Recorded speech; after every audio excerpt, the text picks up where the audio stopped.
Bonjour et bienvenue sur Égide, je suis Quentin. Aujourd'hui nous allons découvrir les nouveaux bataillons de renom proposés par Games Workshop. Il y a quelques temps de cela, Games Workshop nous a proposé ce nouveau format de bataillon. Différents des bataillons génériques accessibles par tout le monde, ces bataillons-là sont encadrés par une liste de courses qui vous définissent un nombre d'unités et une règle additionnelle supplémentaire. Les premiers bataillons fournis par Games Workshop étaient de manière réduite avec un coût plutôt faible, offrant une règle plutôt simple. Aujourd'hui, nous allons voir au travers de cette vidéo la deuxième forme de l'exercice, à savoir les nouveaux bataillons de renom qui vont accompagner la campagne narrative jusqu'à la fin de l'année pour la V4. À savoir que Games Workshop nous a annoncé que nous aurons en moyenne 12 à 14 bataillons de renom. Nous allons donc découvrir les 4 premiers qui vont accompagner le premier livre, Harbinger of Decay. Pour commencer, le premier bataillon que nous allons découvrir est celui-là des Fyreslayers. Ce qu'il faut savoir avec tous les bataillons de renom, c'est que vous pouvez les incorporer seulement dans les grandes allégeances. Donc nous allons avoir celui-là de l'ordre, de la death, de la destruction et du chaos. Cependant, vous ne pouvez pas intégrer ces bataillons de renom dans des unités quand votre seigneur de guerre possède le même mot-clé. Si votre général a le mot-clé Fyreslayer, vous ne pourrez donc pas intégrer le régiment de renom Fyreslayer, ainsi de suite pour toutes les autres armées. Le bataillon régiment of renom Fyreslayer vous octroie du coup 2 capacités. La première capacité est que tous les monstres qui sont à 3 pouces de cette unité, donc du bataillon de renom, ne peuvent pas contester des objectifs. De plus, vous avez une deuxième règle qui vous dit que toutes les unités de ce bataillon de renom ne peuvent pas être choisies par votre opposant pour effectuer des actions monstrueuses. Nous avons donc là un bataillon dédié au contrôle de monstres. À voir avec la saison à venir avec le nouveau manuel général, si les monstres sont vraiment prioritaires sur cette fin de version. Actuellement, ce n'est pas quelque chose qui est extrêmement joué. Le bataillon peut donc manquer d'intérêt, surtout au coût en points de ce dernier. Nous avons avec ce bataillon un nouvel héros qui nous rejoint, Grimgall Exile. Pour 140 points, ce personnage est un leader single. Vous avez 6 points de vie, mouvement de 4, sauvegarde de 4 et une braverie de 9. Il est équipé d'une arme Fire Rune Hammer, 1 de portée, 5 attaques, 3+3+, raid-2, dégâts 2. Les règles qui l'accompagnent sont: une fois par bataille, vous pouvez choisir 7 unités pour combattre. À la place de faire votre mouvement de peeling et d'attaque, vous pouvez dire que vous allez lâcher la puissance de la loge. Si vous le faites, l'ennemi choisi qui est à 1 pouce de cette unité, vous devez rouler autant de dés que la valeur de points de vie de l'unité, et chaque 4+, vous permet de faire une blessure mortelle.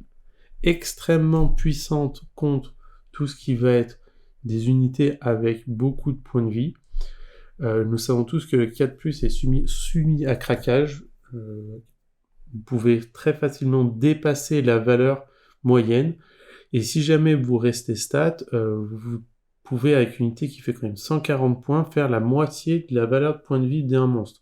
Un méga gargante, c'est extrêmement violent. Même des monstres qui ont 16 points de vie, 18 ou 12, c'est quand même une grosse valeur. Et en deuxième règle, vous pouvez aussi, une fois par bataille, pendant votre phase de héros seulement, libérer le cri de bataille de l'unité. Si vous le faites, toutes les unités Fyreslayer qui n'ont pas de monture et qui sont entièrement à 6 pouces de cette unité reçoivent ce cri. Ils sont donc inspirés. Les unités inspirées peuvent courir et charger jusqu'à la fin de ce tour. De plus, cette unité, si elle est à 3 pouces d'une autre unité avec 3 ou plus de figurines dans l'unité, vous avez une ward à 4. Ce bataillon de renom se désigne donc vraiment pour du contrôle vis-à-vis des monstres, car les monstres ne pourront pas compter sur les objectifs. Vous ne pourrez pas subir d'actions monstrueuses. Ceci est une copie de la règle des Stormcast dans une sous-faction. Très intéressante sur le papier. Aujourd'hui, malheureusement, nous ne voyons pas, je trouve, assez de monstres pour pouvoir justifier peut-être l'utilisation de ce bataillon de régiment. Je veux dire, car c'est 140 points le bataillon.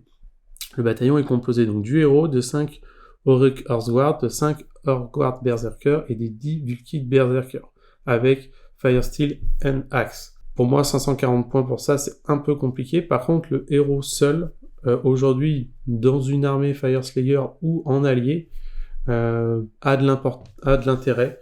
140 points pour faire la moitié des points de vie d'une unité avec beaucoup de points de vie, c'est plutôt balèze. Si vous êtes à côté d'une unité qui a 3 modèles ou plus, il a une Ward AK, donc ce n'est même pas défini à Fire Slayer, donc en allié, il est aussi autonome. On parle de 6 points de vie avec une Ward AK, c'est quand même pas mal pour un petit combattant. Son profil d'attaque, 5 plus 3, 3, raid moins 2, 5 attaques, 3 plus 3 plus, raid moins 2, dégâts 2, et le classique des héros sur la V3. Et son cri qui permet une fois par bataille de faire courir des unités Fire Slayer en course et charge. La bulle est peut-être petite, 6 pouces, mais si vous vous mettez bien dans cette situation, vous pouvez faire courir 2 unités, je trouve que la règle est assez impactante. Vous allez le voir dans tous les bataillons de renom, de manière générale, les règles sont plutôt moyennes et les héros sont acceptables, voire bons, donc voilà. Petite note à ce niveau-là. Tout seul, je trouve bien. En allié, je trouve bien. Mais le bataillon, je le trouve un peu cher. Nous allons pouvoir passer du coup au deuxième bataillon de renom, donc celui de Nurgle. Alors, le bonus que vous gagnez, c'est que vous soustrayez 1 pour les jets de touche pour les attaques faites avec des missile weapons qui ciblent cette unité. Donc aujourd'hui, vous avez beaucoup d'unités qui tirent. De manière générale, soit vous tirez avec des blessures mortelles et du coup cette règle n'a pas trop d'intérêt, soit vous tirez avec des unités qui sont déjà en 3+ de base. Donc le -1, vu qu'il y a un all-in attaque qui part, ne va pas trop être gênant. Donc je ne sais pas si on a vraiment besoin de cette règle ou si cette règle est assez valable, assez puissante par rapport au coût en points du bataillon de Renom. Et la deuxième règle qui accompagne, c'est que cette unité a une ward à 5, et en plus, au début de votre phase de héros, vous pouvez soigner une blessure allouée à chaque unité du bataillon de renom. Donc le bataillon de renom, vous avez 3 unités dedans, donc chaque unité peut se soigner d'1 point de vie. Ward à 5 est pour moi obligatoire sur ce bataillon, parce que sinon les unités d'un Nurgle de base sont très fragiles sans la ward. Donc intéressant, de pouvoir soigner, c'est un petit bonus, on prend. Mais c'est vrai que le -1 touche au tir et la ward à 5, ça peut peut-être être cher. Là, on parle de 590 points donc, sur le bataillon. Donc voilà, c'est beaucoup de points. Est-ce que des armées dans le chaos vont se permettre de sacrifier 600 points pour avoir une unité qui, d'après la manière dont est designé le bataillon, est là pour tenir des objectifs et ensuite peut-être vous positionner sur le flanc? Un peu compliqué, je trouve ça très cher. Concernant le héros, donc nous avons la nouvelle version du Harbinger of Decay qui, lui, était une vieille modèle très fatiguée. Aujourd'hui, nous sommes sur 7 PV comme avant, bouge de 8, avant il bougeait que de 5 de mémoire, sauvegarde à 3+, et 8 de bravoure. Pour ces armes, alors attention, sur le profil d'armes, vous en avez 3, vous avez la Plague Seat, le Grim Roadsword et le Bleedworm Bite. Il est indiqué que dans le personnage, vous devez choisir entre soit la Plague Seat, soit une cloche. Donc vous avez soit une cloche, soit la faux. La Sword, il l'a tout le temps, et la Bite, c'est la monture.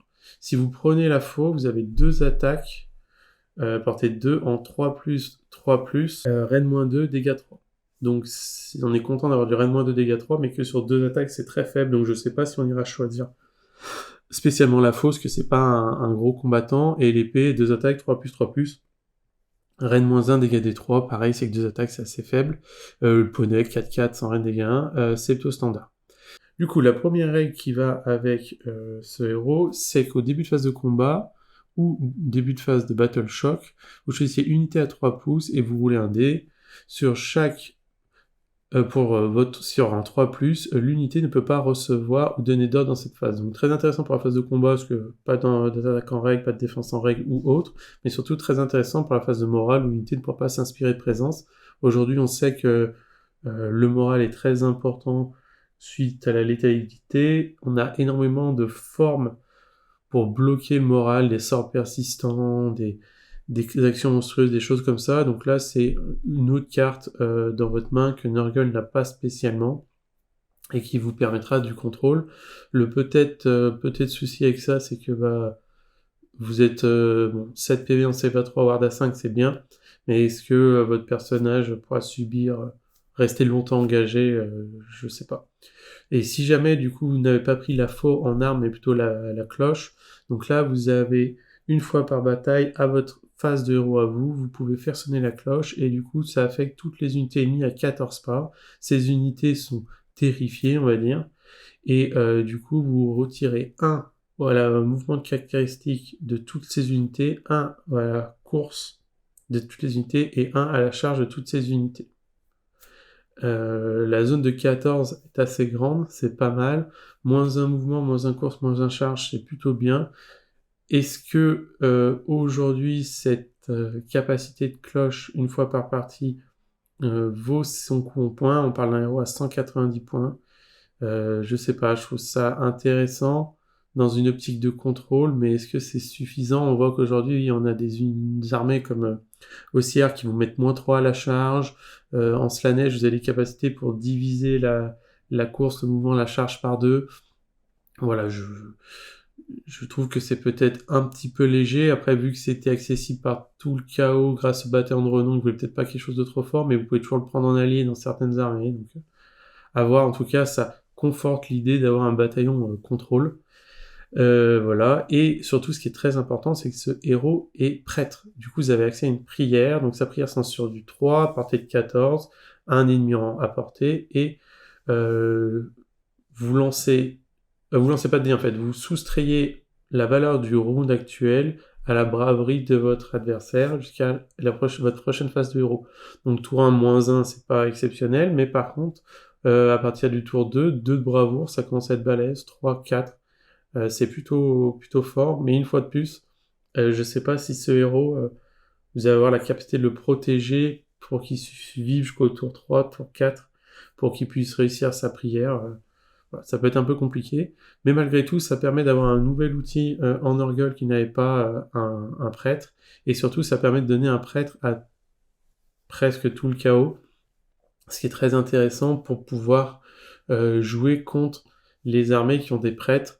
On peut pas conjurer la prière adverse, mais par contre, on peut tenter de dissiper les prières persistantes adverses, notamment Khorne, qui en joue beaucoup, ou les Fire Slayer, qui en jouent beaucoup. On voit moins de doc, hein.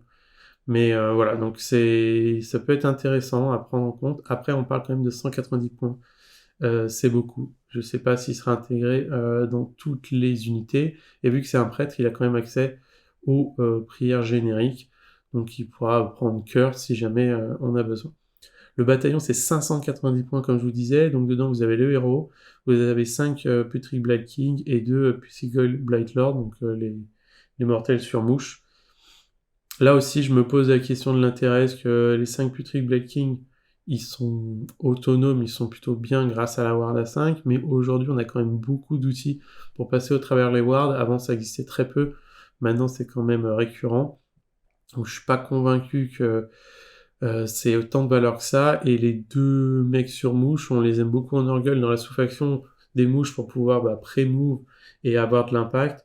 Aujourd'hui, juste 2 mouches, voilà, ça peut être des chasseurs de points, mais ça commence à faire chéro 600 points pour ça. Donc, à voir. Honnêtement, je reste sur l'interrogation une fois de plus de ce bataillon. Le héros est intéressant, mais pareil, je sais pas. À voir s'il y a des bulles qui peuvent se construire autour ou des choses comme ça. Le prochain bataillon, donc c'est celui des Gloomspite Gate. La première règle, c'est que les unités de ce bataillon de renom, quand elles reçoivent le commande redéploiement, vous pouvez redéployer toutes les unités de ce bataillon de renom qui sont à 6 pas de l'unité qui reçoivent l'ordre pour faire D6. Donc en gros, vous pouvez, au lieu que vous payez une fois le point, et toutes celles du bataillon peuvent le faire. Mais il faut que la première soit éligible à le faire. Donc vous faites par exemple une sorte de banane, une bulle. Si une du bataillon reçoit, celles qui sont à 6 peuvent le faire aussi. Donc intéressant pour pouvoir vous redéployer, vous mettre en, on va dire, peut-être prendre un objectif, ça force votre adversaire à réfléchir selon ses mouvements, ce que vous pouvez bloquer des choses, mais on parle comme d'un redéploiement, donc c'est D6, donc vous pouvez toujours faire votre 1, et c'est bien marqué par contre que vous ne pouvez pas, avec cette action-là, rentrer dans les 3 points d'un ennemi, 3 pouces d'un ennemi, et vous ne pouvez pas tirer, c'est vraiment un redéploiement.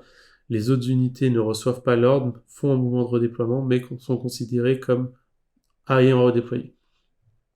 Et la deuxième règle qui va avec ça, c'est que quand vous allez faire votre déploiement avec ce bataillon de renom, vous pouvez à la place dire que vous les mettez en réserve et donc construire un tunnel secret, les faire sortir. L'unité qui va sortir, donc c'est pas en phase de mouvement, c'est bien en phase de héros, Vous allez les faire sortir à 6 pas entièrement des bords du champ de bataille et à plus de 9 de tous les ennemis.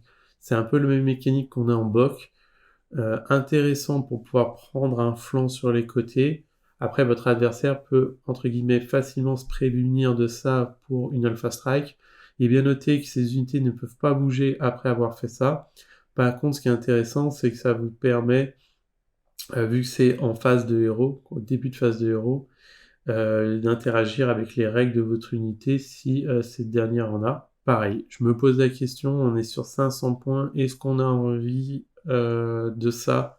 C'est-à-dire des écrans qui peuvent swarm la table, des unités qui peuvent se redéployer, entre guillemets, plusieurs fois, qui peuvent faire le redéploiement en même temps, et qui peuvent arriver à 6 pas de la table. Je sais pas si voilà, toutes les armées ont besoin de ces outils. À voir avec les nouveaux manuels et le scénario, si jamais ces unités peuvent exceller dans ce format-là. Aujourd'hui, je trouve c'est un peu cher. J'arrive pas en tout cas à me projeter de l'intérêt de ça. Peut-être jouer en effet un objectif, si on a encore des objectifs qui sont sur les bords du terrain, mais bon, malgré tout, ça reste un beau billet. Le héros qui accompagne donc ce bataillon Rabel Rosoy, il a 5 PV, bouche de 5, sauvegarde à 4, braverie de 5. Il a une Moonslick, là, une petite faux. Nous sommes sur 5 attaques, 3+, raid -1, dégâts des 3, donc profil standard des héros de nos jours.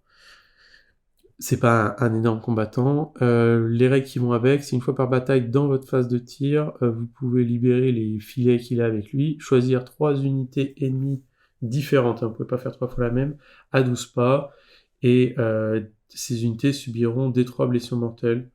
Intéressant pour perdre 3 fois des 3, mais pareil, c'est un peu compliqué, parce qu'il faut être à 12, à votre phase de héros, des 3 blessures mortelles, bon, voilà, peut-être anecdotique.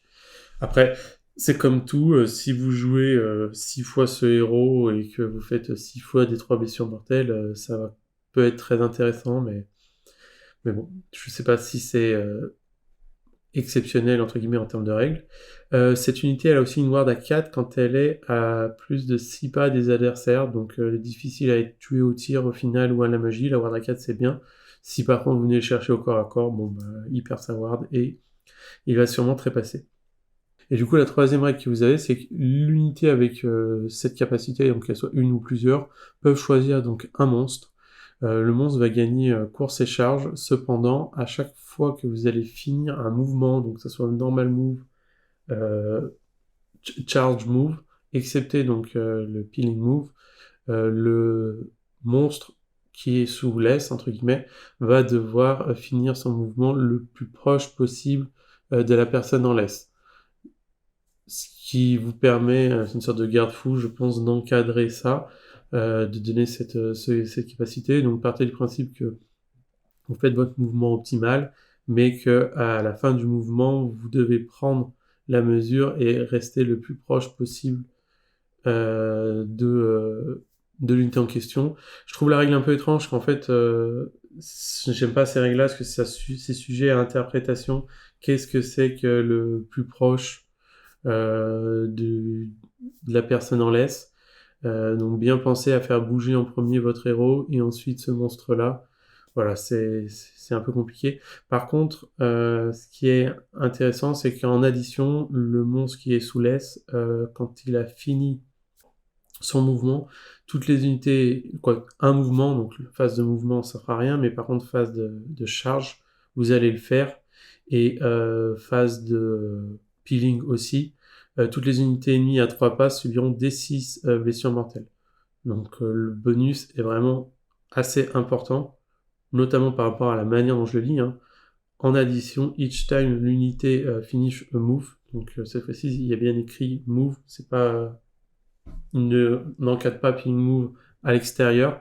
Donc phase de mouvement, vous n'aurez pas d'ennemis à 3 pas, mais par contre phase de charge et phase après le peeling, vous allez faire donc 2 fois des civilisations mortelles. Vraiment, seulement cette règle-là, je trouve, justifie le prix du héros. On est sur 100 points, c'est pas exceptionnel. Vraiment, pouvoir faire 2 fois des civilisations mortelles, c'est plutôt fort. est-ce que le héros, après, par rapport à la règle d'encadrement du peeling et de mouvement, ça sera pas trop compliqué à mettre en place avec la laisse, mais bon, voilà, intéressant. Le bataillon de renom, lui, du coup, c'est 500 points. Il se compose du héros, de 5 Gobapalooza, de 12 Quick et de 10 Quick Hopper. Donc chacun avec leurs propres règles. Le petit défaut, c'est que ces unités ne sont pas Gloomspite Git avec l'encadrement du BT, donc vous n'avez pas les courses et charges sous la lune parce qu'il n'y a pas de question de lune. Vous n'avez pas le repop du décor, donc est-ce que c'est pas un peu trop cher dans l'idée du bataillon de renom, donc de mettre en setup ou de pouvoir faire un redéploie avec les 4 unités du bataillon. À voir. Seul l'avenir nous le dira. Le dernier régiment, donc c'est celui à des fakes. Donc l'unité et les règles sont plutôt simples. Toutes les unités du bataillon ont course et charge et ont une ward à 6.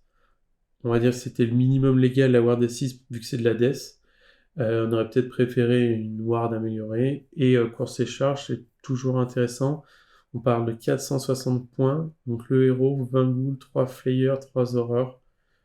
Ce sont des unités qui peuvent peut-être manquer de projection sans les règles d'allégeance de leur armée. Donc la course et charge aujourd'hui est vraiment intéressante. Mais est-ce que dans la méta actuelle, ces unités sont en capacité de combat de manière optimale? Je sais pas trop à se poser la question. Ces unités qui sont plutôt fragiles, donc à voir, sachant qu'elles ne bénéficient toujours pas non plus de la force d'effet que de pouvoir taper 2 fois et ainsi de suite. Donc, vraiment, c'est pareil. Je trouve que pour les coups en point, on aurait préféré peut-être des règles supplémentaires. Le petit héros, donc lui que nous avons, c'est 5 PV, mouvement de 6, sauvegarde à 5+, morale de 10. Il a une faux, 2 de portée, 5 attaques, 3-3, raid -1, dégâts 2, classique héros de la V3. Ces règles sont plutôt intéressantes, donc à la fin de phase de charge, vous pouvez choisir une unité ennemie à 3 pas et lui proposer un dilemme, vous lui offrez un de vos os. S'il refuse le cadeau que vous lui faites, vous avez frappe en premier sur toutes les unités fake, donc là c'est bien encadré au mot fake, unité amie à 3 pas de cette unité jusqu'à la fin de la phase de combat. Donc si vous avez vraiment fait votre peeling, votre mouvement de charge qui est vraiment optimisé, mais que lui qui est entouré de 2 à 3 unités, ces unités vous en frappent en premier. C'est un super outil de négociation, vraiment comparé par exemple aux Deslanesh qui peuvent souvent se refuser parce que des 3 blessures mortelles c'est pas non plus la mort. Là, si vous refusez, c'est frappe en premier. Après, une fois de plus, nous sommes sur voilà, il faut se poser la question, est-ce qu'il y a, vu que c'est en fin de phase de charge, si vous avez raté un peu votre charge, ou si vous avez personne à 3 pas, ou si personne en bénéficiera, ou si l'unité qui en bénéficiera de frappe en premier, c'est une unité molle, à pas se mentir, ça a vraiment pas d'intérêt. Donc compliqué à mettre en place, mais si c'est bien mis, c'est plutôt fort. Et si jamais votre adversaire accepte l'os, et ben il est déclaré comme infecté jusqu'à la fin de la partie, quoi, pour le reste of the battle. Et vous allez devoir du coup rouler 2d6, donc faire un test de morale entre guillemets, à chaque fois que vous allez recevoir ou donner un ordre, ou lancer un sort, ou chanter une prière. Donc ça fait quand même pas mal de conditions. C'est avant de faire cette action, de lancer votre ordre, de recevoir votre ordre, vous faites ce test. Si votre jet est supérieur à la bravoure de votre unité, et ben vous ne pouvez pas recevoir votre point de commandement, donner votre ordre, lancer votre sort ou faire votre prière. Si vous lancez plusieurs sorts, vous allez le faire pareil plusieurs fois d'affilée. Mécanique assez intéressante, pareil, c'est situationnel. Si vous faites ça contre la mort ou contre les démons, faire 11 avec 2d6 c'est très compliqué. Par contre, contre d'autres unités qui ont un moral à 7, à 8, ça peut... c'est compliqué, mais ça peut se jouer. En tout cas, c'est chiant pour l'unité qui va accepter l'os. Après, c'est comme tout. C'est situationnel à est-ce que le cadeau vaut le coup, est-ce que ça vaut pas le coup. Ça peut peut-être commencer à nous donner des indications sur le futur des fakes, continuer sur la phase de bravoure adverse, mais en effet, vu qu'on n'a pas de modification avec le personnage, voilà. Ça peut être une règle qui est aujourd'hui peut-être un peu faible à voir. De plus, cette unité, elle est considérée comme invisible tant qu'elle est à côté d'une unité, dans les 6 pas d'une unité qui a 5 ou plus modèles fake. Intéressant parce que du coup elle est protégée au tir, protégée à la magie, magie entre guillemets, sur les choses qui ciblent, parce qu'elle n'est pas visible. Est-ce que cette règle-là sera une règle de la sous-faction des fakes avec le prochain livre? Pourquoi pas? C'est très intéressant parce qu'on va sortir de la saison qui protège les Gaetan champions du tir. Là, c'est tir et magie, donc c'est une bonne règle. Est-ce que le héros seul, entre guillemets, vaut son coup en points, 115 points pour faire ça? Aujourd'hui, je sais pas. Dans le bataillon de renom, on voit un peu l'idée, c'est que votre héros, à côté de ses unités, n'est pas visible. Vous allez courir et charger avec vos ghouls, vos flayers, vos horreurs. Proposer le dilemme à l'adversaire. Tout le monde va frapper en premier, ou alors vous êtes infecté et vous allez potentiellement avoir une possibilité de ne pas recevoir d'ordre, ou d'en donner, ou de lancer des sorts. Mais pareil, est-ce que 20 ghouls, 3 flayers, 3 horreurs, ça a assez de létalité pour faire peur à votre adversaire? Je ne sais pas. Lui, en mots-clés, il a courtier et mordant. Donc, je connais pas assez les mots-clés pour savoir si ça a de l'intérêt, mais voilà, j'imagine que il doit pouvoir faire des invocations, des choses comme ça, comme les autres héros fake. 460 points, donc, pour ce bataillon de renom. Voilà, nous avons fait le tour des 4 bataillons de renom. Personnellement, je suis déçu. Pour les coups en point que ces choses-là peuvent avoir, je m'attendais à des règles très très fortes. Aujourd'hui, ces bataillons de renom vont donc nous accompagner sur la campagne narrative. Je ne peux pas vous dire s'ils ont un intérêt avec le manuel du général parce qu'il n'est pas encore sorti. Est-ce que ces bataillons vont donner envie à des joueurs de les acheter pour se dire peut-être demain je passe sur une autre armée? Je suis pas convaincu. Je trouve que les héros ont tous un petit intérêt. Ça rajoute des règles, ça rajoute des héros pour les 4 armées. C'est vraiment intéressant. Parce que l'attaque, c'est que vous ne pouvez pas les prendre ces bataillons dans votre propre armée. Voilà. Cependant, pour moi, les règles sont trop faibles par rapport au coup au point. Sacrifier un quart de son build list pour ça, je trouve que ça vaut pas le coup. J'aurais aimé des choses vraiment impactantes pour créer de l'opportunité du gameplay, des choses comme ça. C'est pas le cas aujourd'hui. À voir avec le deuxième livre qui nous apportera donc la figurine qu'on a déjà vue, l'orque monté sur l'énorme cochon de guerre. On peut peut-être supposer qu'on aurait 4 bataillons de renom avec de la cavalerie ou des chars, des choses comme ça. Voilà. En tout cas, je vous laisse en commentaire me dire si vous voyez de l'intérêt à ça, si vous êtes satisfait de ces choses-là, si vous auriez aimé plus, aimé moins. Merci pour m'avoir suivi. Bonne journée à vous. Ciao tout le monde.